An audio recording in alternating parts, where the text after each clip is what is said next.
आपका पहला सवाल है, रूह निकलने के बाद इंसान का पहला मुकाम कौन सा होता है? जवाब, इंसान का पहला मुकाम बरज़ख यानी कब्र की जिंदगी है, जो आखिरत की मंजिलों में से पहली मंजिल है। आपका अगला सवाल, जब मैयत को कब्र में दफन करके लोग लौटते हैं तो मैयत क्या महसूस करती है? जवाब, नबी करीम सल्लल्लाहु अलैहि वसल्लम ने फरमाया कि मैयत वापस लौटने वाले लोगों के जूतों की आहट तक सुनती है। आपका अगला सवाल, कब्र में आते ही इंसान का सामना सबसे पहले किस चीज से होता है? जवाब, कब्र में आते ही सबसे पहले जम्मतुल कब्र यानी कब्र का भींचना होता है, जिससे नेक और बद कोई नहीं बच सकता सिवाय अंबिया के। आपका अगला सवाल, कब्र इंसान को क्यों दबाती है? जवाब, कब्र इंसान की माँ की तरह है। जैसे माँ अपने बच्चों को सीने से लगाती है, वैसे ही कब्र मोमिन को प्यार से दबाती है और गुनहगार को सख्ती से, जिससे उसकी पसलियाँ इधर की उधर हो जाती है। आपका अगला सवाल, कब्र में सवाल जवाब करने के लिए कौन से दो फरिश्ते आते हैं? जवाब, कब्र में आने वाले फरिश्तों के नाम मुनकर और नकीर है।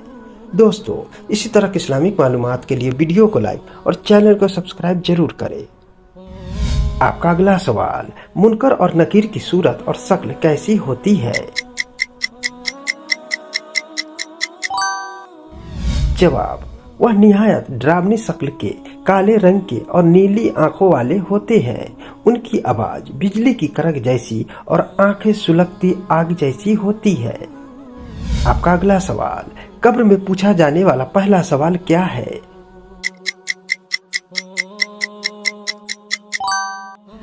जवाब, मन रब्बू का यानी तुम्हारा रब कौन है? आपका अगला सवाल, पहले सवाल का जवाब मोमिन और काफिर क्या देंगे?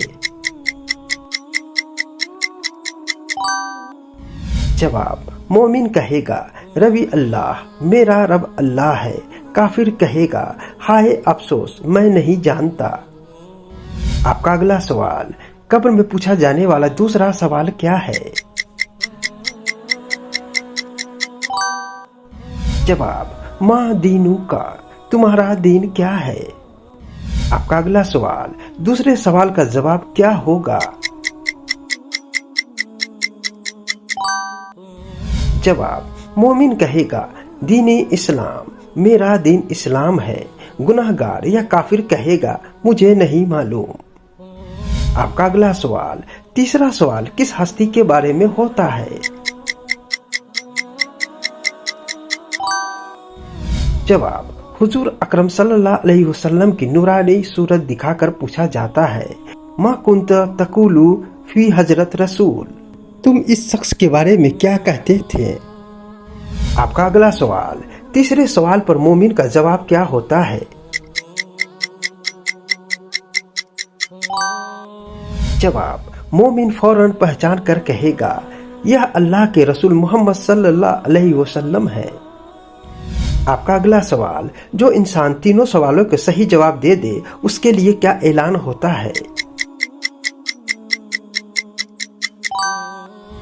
जवाब, आसमान से आवाज आती है, मेरे बंदे ने सच कहा, इसके लिए जन्नत का बिछौना बिछा दो, जन्नत का लिबास पहना दो और जन्नत की तरफ एक खिड़की खोल दो।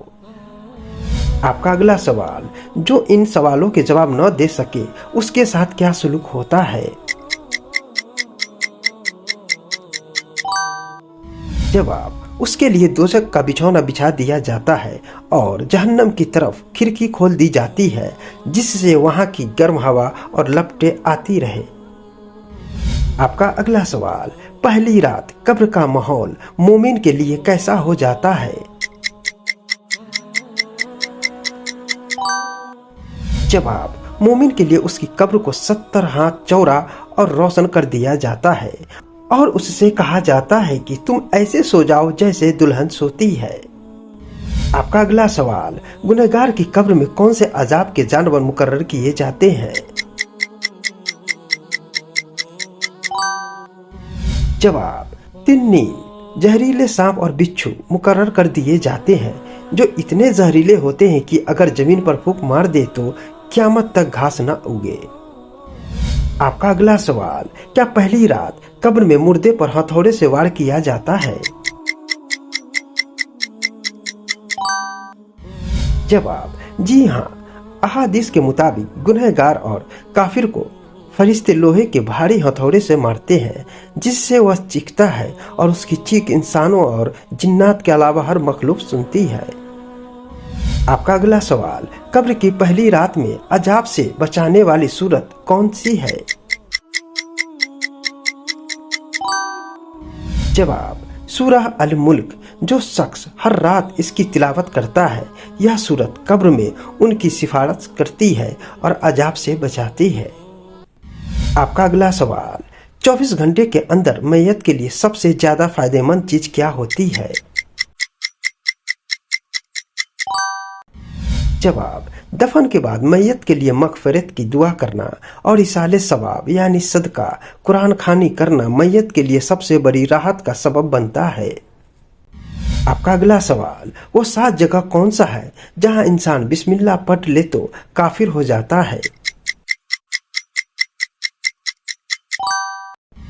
जवाब, गुनाह कबीरा कामों को शुरू करते समय अल्लाह का नाम लेना कुफ्र है। अगर कोई शख्स ये 7 पूरी तरह हराम कामों को जायज समझकर या मजाक में बिस्मिल्लाह पढ़ता है तो वह दायरे इस्लाम से खारिज हो जाता है।